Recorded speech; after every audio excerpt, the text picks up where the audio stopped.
Bien, repito. Primera carta a los Corintios, capítulo 11, versículos 23 al 26. ¿Lo tenemos todos? Vamos a hablar un poco del tema de la cena del Señor. Dice la palabra de esta manera: porque yo recibí del Señor lo que también os he enseñado, que el Señor Jesús, la noche que fue entregado, tomó pan, y habiendo dado gracias, lo partió y dijo: tomad, comed, esto es mi cuerpo que por vosotros es partido. Haced esto en memoria de mí. Asimismo tomó también la copa después de haber cenado, diciendo: esta copa es el nuevo pacto en mi sangre. Haced esto todas las veces que la bebiereis en memoria de mí. Así pues, todas las veces que comieres este pan y bebieres esta copa, la muerte del Señor anunciáis hasta que Él venga. Amén y amén. Ahí dejamos la lectura. El significado, el tema de ahora, el significado de la cena del Señor. ¿Cuántos aquí, pregunto, y espero su respuesta, alguna vez han tomado la cena del Señor? Levante la mano, bien en alto, sin pena. Ok, solo 4, y los otros pues no han tomado la cena del Señor. Bien, ¿qué es la Santa Cena? La Santa Cena es un memorial. Un memorial es traer a memoria, un recordatorio, una forma de recordar un acontecimiento, un hecho, una persona en específico. En nuestro caso, ahí la Biblia nos está diciendo que el memorial nos recuerda a aquel que murió en la cruz del Calvario, que derramó su sangre para el perdón de nuestros pecados y entregó su cuerpo para ser destruido en lugar de nosotros. Porque dice la Biblia que Él llevó el castigo de nosotros sobre sí. En otras palabras, el Señor quiere que recordemos todas las veces que tomamos la cena del Señor, que el castigo que Él recibió en la cruz del Calvario, lo debíamos haber recibido cada uno de nosotros. Que lo que Él vivió en esa cruz, y aún antes de esa cruz, y posterior a la cruz, cada uno de nosotros debía de haberlo vivido. Y habrán algunos que lo tendrán que vivir. Aquellos que rechazan el sacrificio del Hijo de Dios. Aquellos que miran la muerte de Él en la cruz como algo que no vale la pena tomar. Que miran al Evangelio de Él, que el Evangelio es eso, las buenas nuevas de ¿qué? De salvación por medio de la cruz del Calvario. Si hay alguno aquí que no ha recibido al Señor, que no ha aceptado su sacrificio a favor de su vida, déjeme decirle, tendrás que sufrir, tendrás que padecer esas cosas que Él padeció. Pero hermano, hoy ya no hay cruces, a la gente no la matan crucificada. No, es cierto. Pero yo no estoy hablando de que te vayan a crucificar, yo estoy hablando de que la agonía, el dolor, la desesperación, el derramamiento de esa sangre lo tendrás que padecer tú. Y no solamente los sufrimientos puramente del cuerpo, sino también los sufrimientos del espíritu y del alma.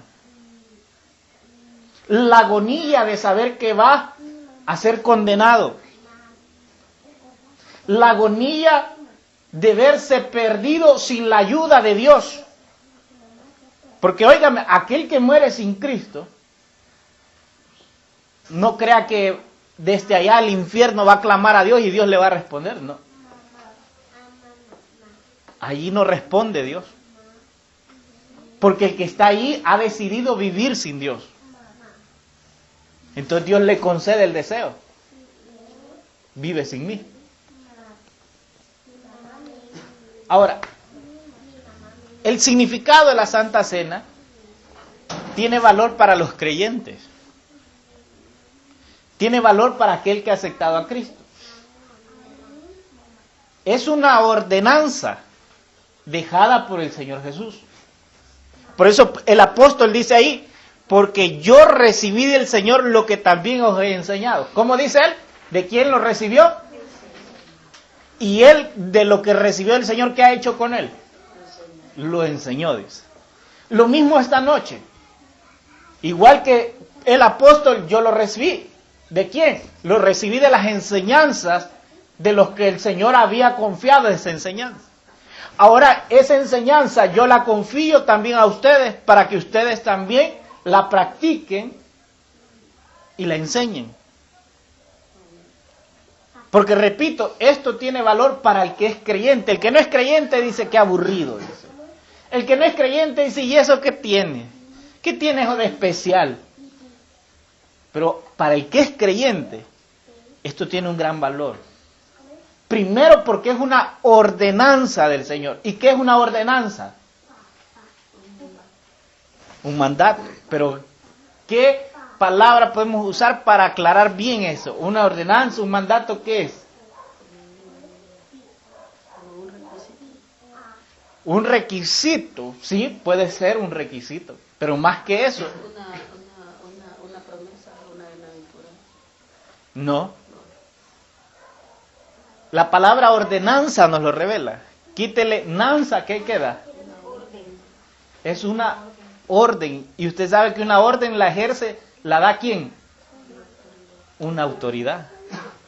Oiga, el Señor nos está dando una orden basada en su autoridad.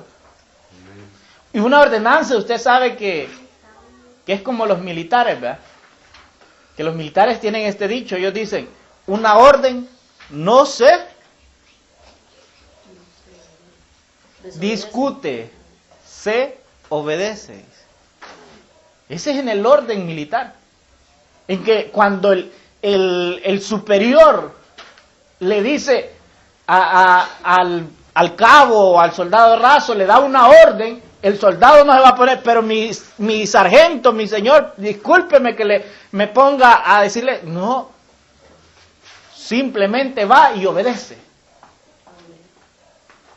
Eso es lo que es la Santa Cena. Para el creyente no es, es que si yo quiero o no quiero, nunca la voy a tomar. No es si quiere o no quiere. Es una ordenanza, una orden dada por el Señor. Igual que el bautismo. Para el que no es creyente, el bautismo es algo que, lo voy a ir dejando para después.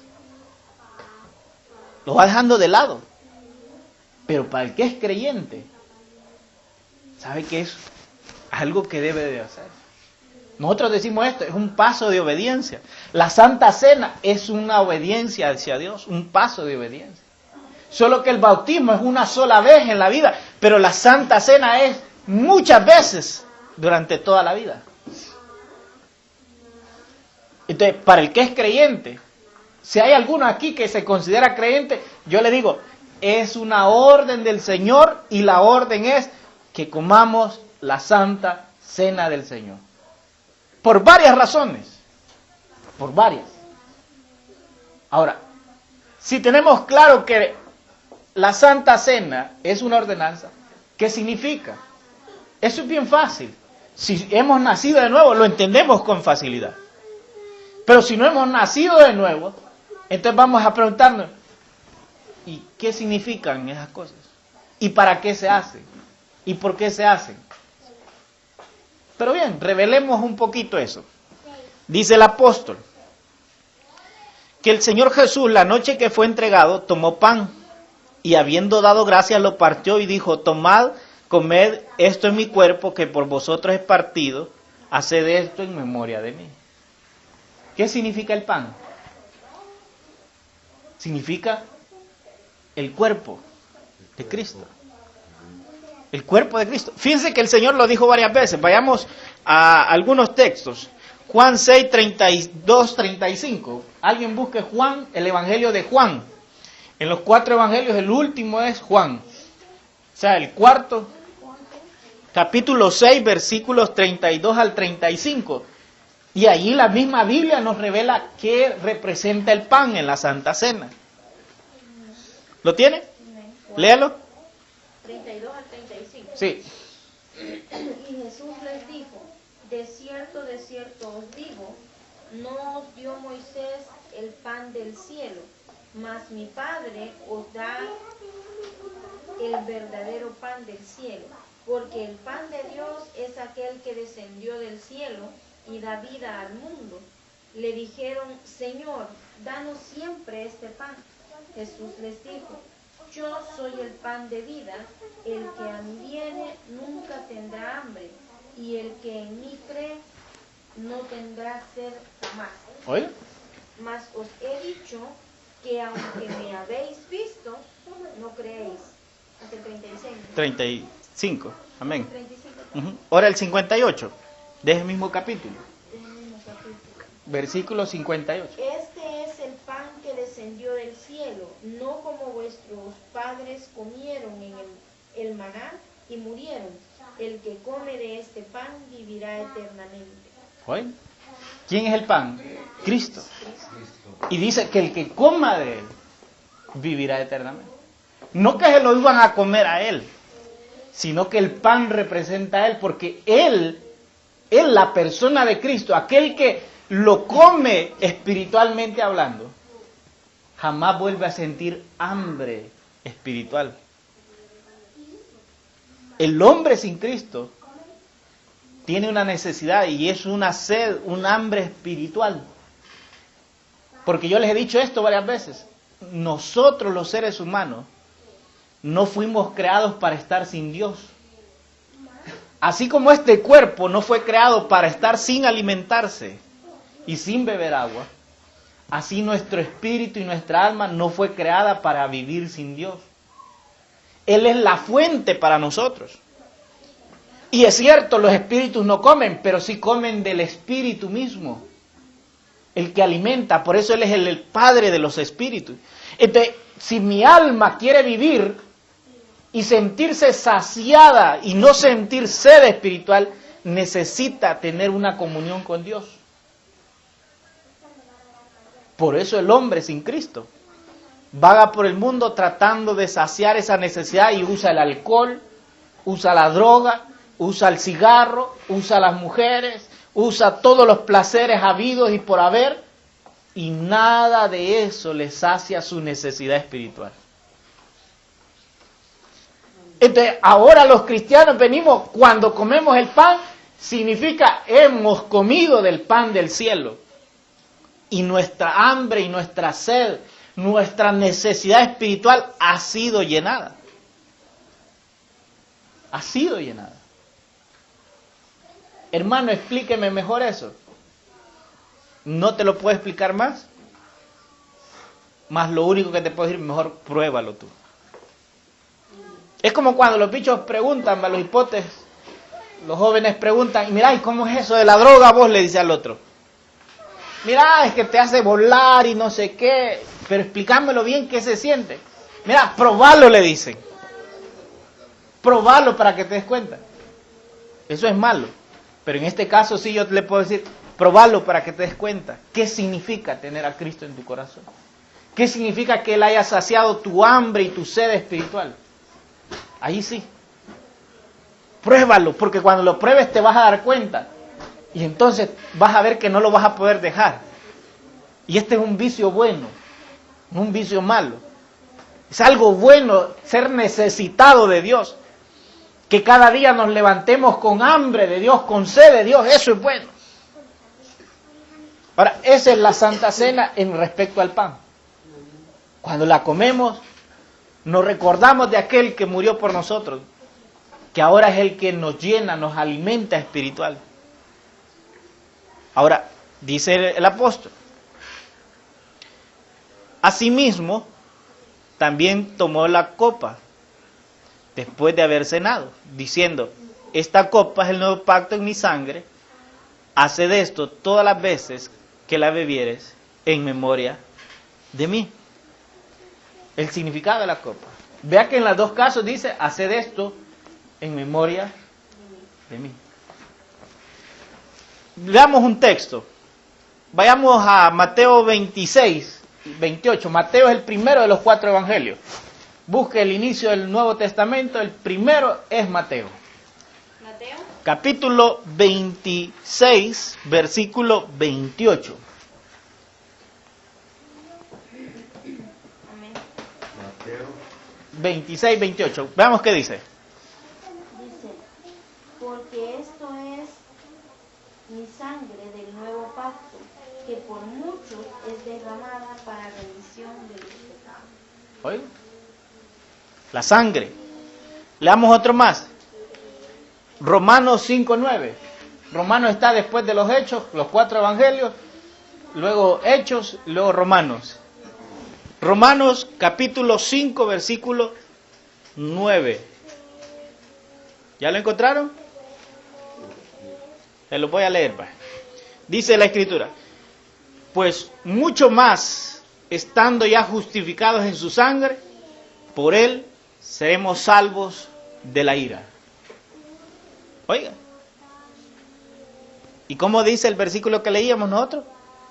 Así también tomó la copa después de haber cenado, diciendo: esta copa es el nuevo pacto en mi sangre. Haced esto todas las veces que la bebiere en memoria de mí. Leamos uno último.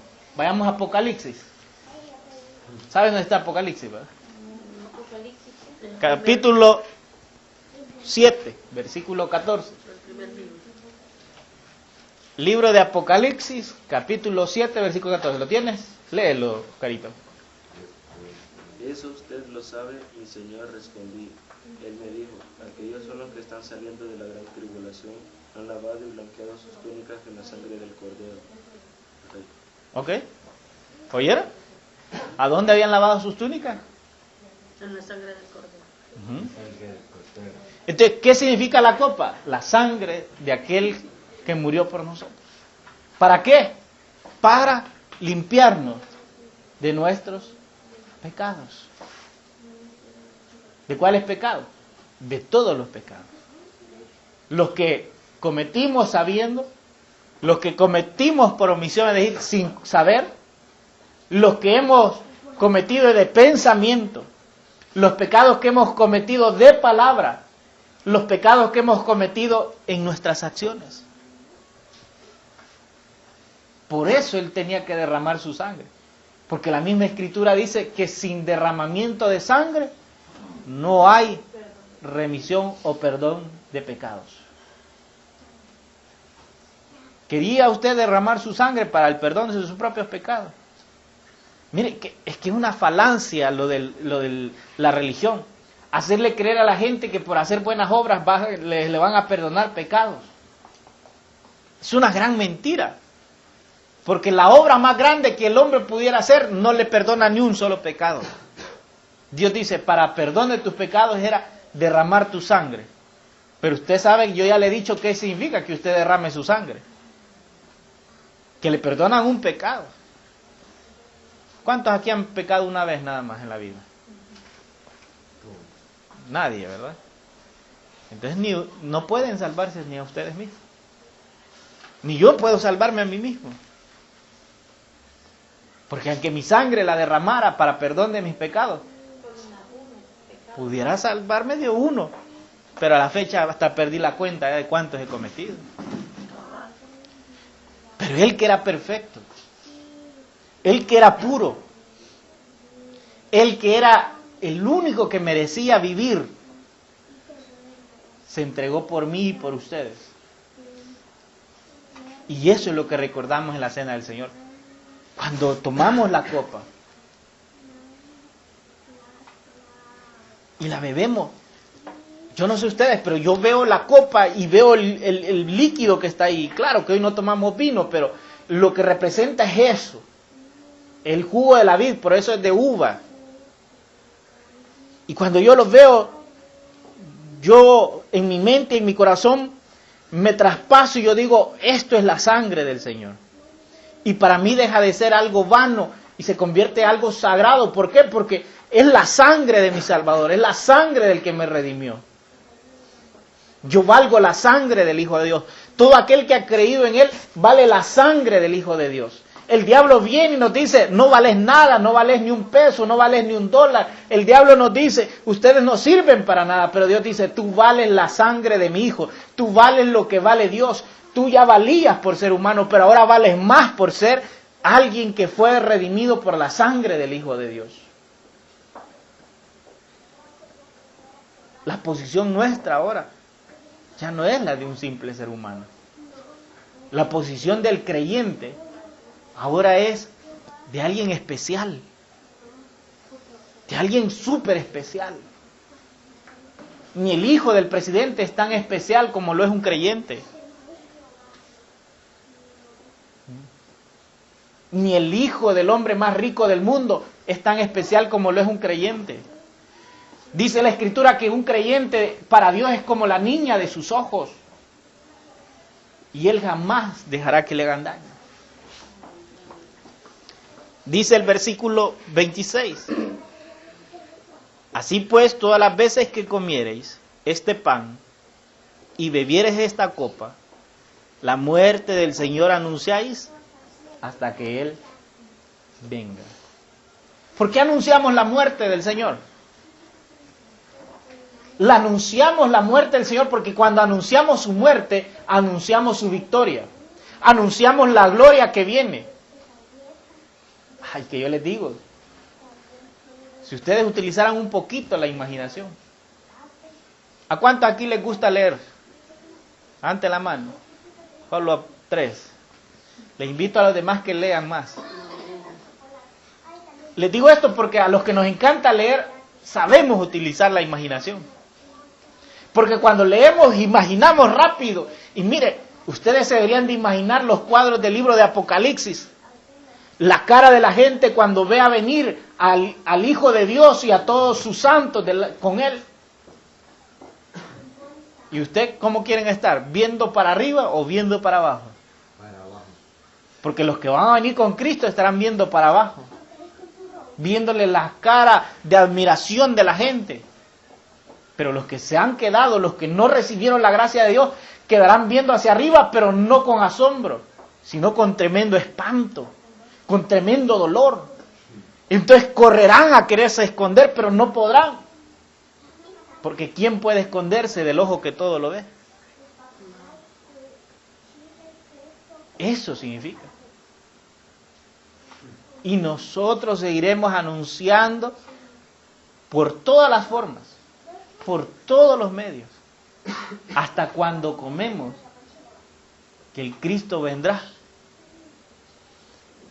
Que Él no murió, sino que murió y resucitó. Y ahora está a la diestra del Padre, pero un día va a volver. Recuérdense, Él dijo esa parábola. Que llegaría un día en el cual habrá un rey al cual se le entregó un reino. Más sus súbditos no lo querrán. Y Él se irá en un largo viaje, dijo. Pero llegará el día en cual Él volverá, dice.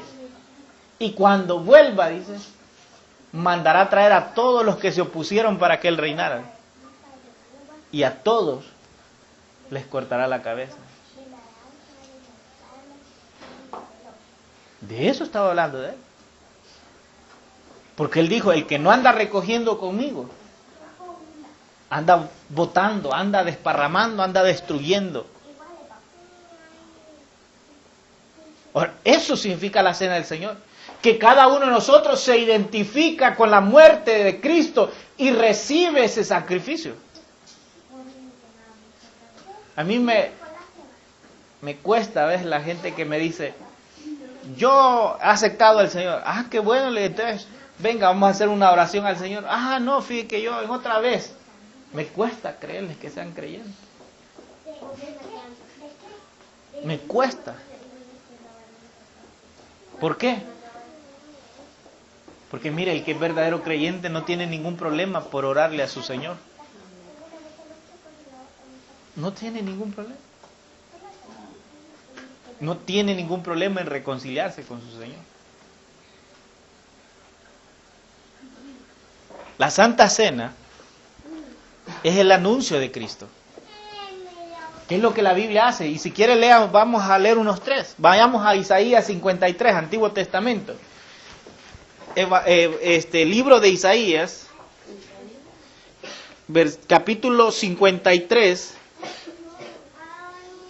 Si alguien lo haya antes que yo, versículo 12. Léalo.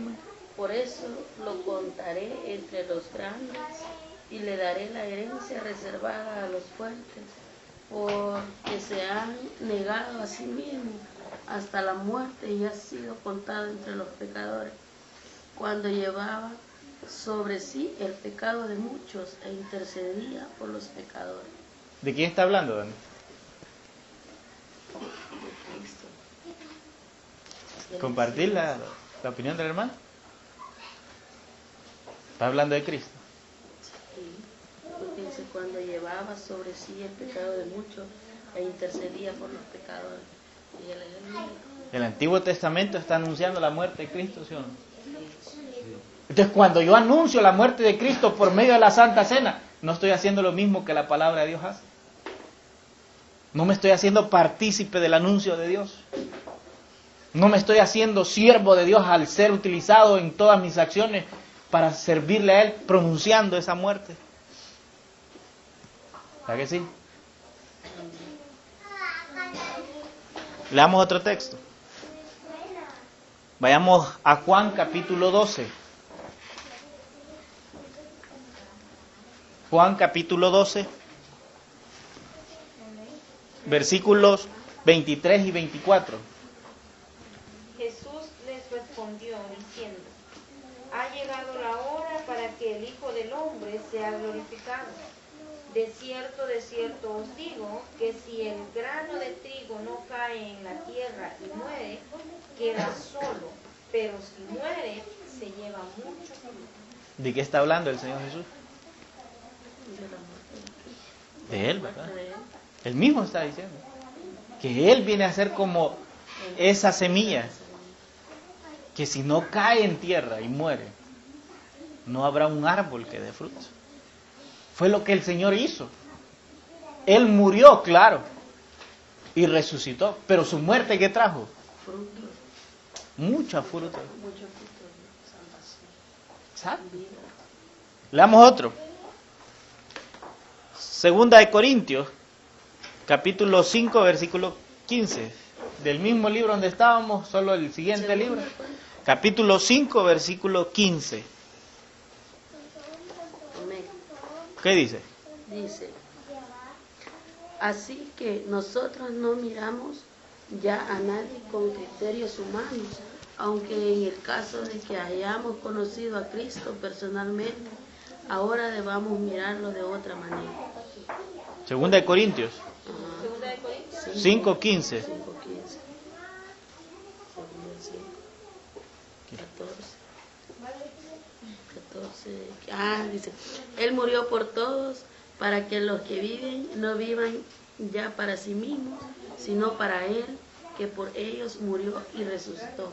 ¿Oye? Si yo estoy viviendo para Cristo, Él murió y resucitó para mí. Para mí, así. Pero si yo estoy viviendo para mí, ¿Cristo murió para mí? No. Entonces por eso tomo la cena del Señor.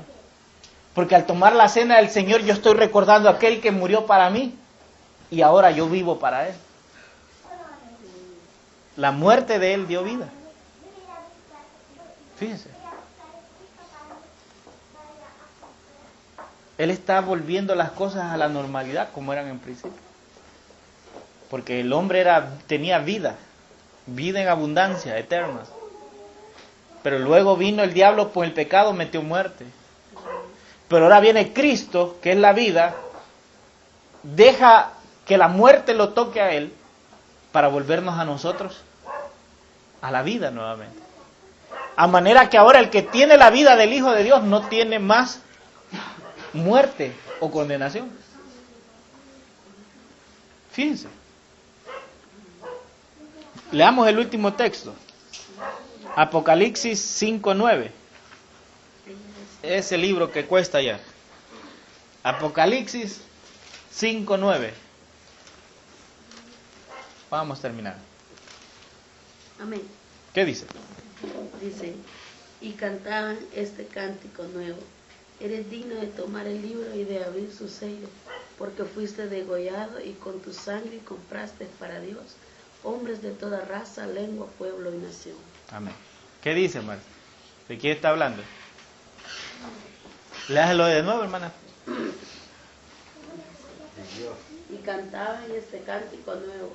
Eres digno de tomar el libro y de abrir sus sellos, porque fuiste degollado y con tu sangre compraste para Dios hombres de toda raza, lengua, pueblo y nación.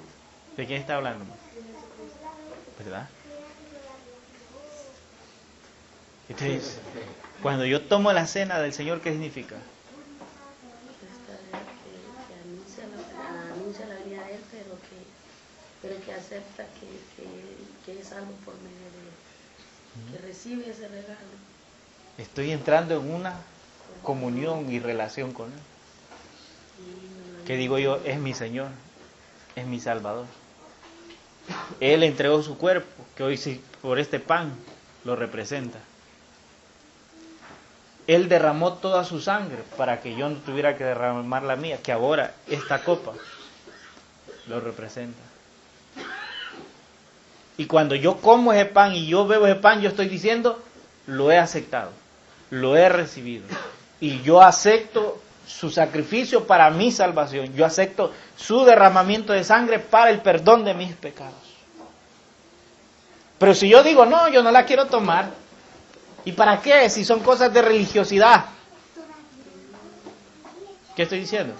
Que reniega de Él, que no lo acepta, que no recibe, Claro. que no valió la Yo no lo he recibido, que yo no lo tengo, que a mí no me importa su sacrificio, que a mí no me importa su sangre.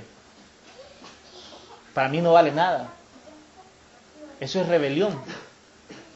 Y los rebeldes no entrarán al reino de Dios. Porque al reino de Dios solo entran los que le han recibido, los que le han conocido. Por eso es importante que nosotros tomemos la cena del Señor. Sea un joven, sea mujer, sea hombre, sea un anciano. Es necesario que tomemos la cena del Señor. Pero un rapidito así. Pero cuando dice de que cuando tomamos la Santa Cena indebidamente, muchos han muerto y están enfermos. Entonces a mí me da miedo. Pues, es que ahí es el punto. Ese es otro objeto por el cual Dios instituyó. Porque no hemos hablado por qué el Señor instituyó eso, hermano. No hemos hablado de eso. Pero una de las razones es eso, porque Él quiere que andemos en santidad. En santidad. Y por eso le estoy hablando que cuando tomamos la cena, estamos en un acto de comunión con Dios. Pero ¿qué pasa si yo voy en un acto de rebeldía delante de Dios? Juicio de Dios es. Y ese es el detalle. Es que ser creyente no es licencia para pecar. No. Pues como ya pagó por mí, démosle gusto. No. No es licencia para pecar. Es conciencia de pecado. Termino con esto. Mateo 26:26. Ahí lo hayan antes que yo. 26:26. Sí. Y mientras comían, tomó Jesús el pan y bendijo, y lo partió y dio a sus discípulos, y dijo: tomad, comed, esto es mi cuerpo. Y dice el 1 Corintios 10:16 para completar. La copa de bendición que bendecimos no es la comunión de la sangre de Cristo. El pan que partimos no es la comunión del cuerpo de Cristo. Si los discípulos, Él les dijo, haced esto. ¿Qué significa eso? Haced esto. Una orden, como cuando papá dice o mamá dice, haced esto. No está diciendo, si querés hacerlo. No. Dice, haced esto. Y usted sabe que es hacerlo, no es que si querés. no es ni más tarde, no es si después, es ya. Esa es la ordenanza. Y más cuando el apóstol dice, ¿acaso no es el pan la comunión del cuerpo? Y la sangre, la copa, no es la comunión de su sangre. Si alguien se quiere llamar cristiano aquí, participe de la cena del Señor. Si alguien dice, yo soy creyente, yo lo he aceptado, participe de la cena del Señor.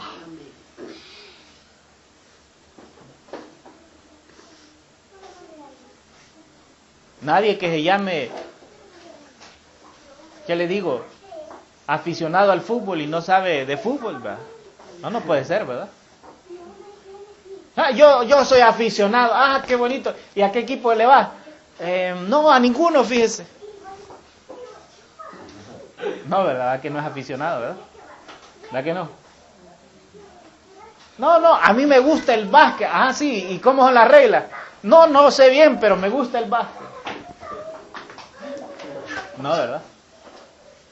Igual no puedo decir, soy cristiano, soy un hijo de Dios, pero no tomo la cena del Señor.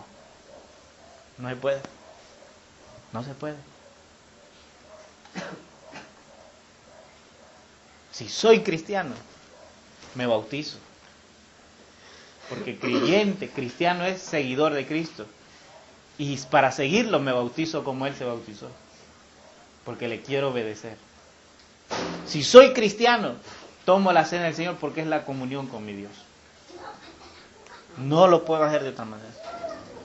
Y si alguien quiere seguir en lo mismo, el hermano dice, pero yo no lo tomo. Por miedo, o porque no quiero, por rebeldía, porque no llego a tiempo, porque no puedo en la iglesia, porque no voy, como usted quiera. Pero entonces no se queje cuando delante de Dios la puerta esté cerrada. Y le diga al Señor, no, discúlpame, se me olvidó que ibas a entrar de último. Discúlpame, es que como nunca comiste a la mesa conmigo, ni me acordaba de vos. Discúlpame, es que como nunca tuvimos comunión tú y yo, jamás me recordé de ti. No se vaya a quejar. No se vaya a quejar.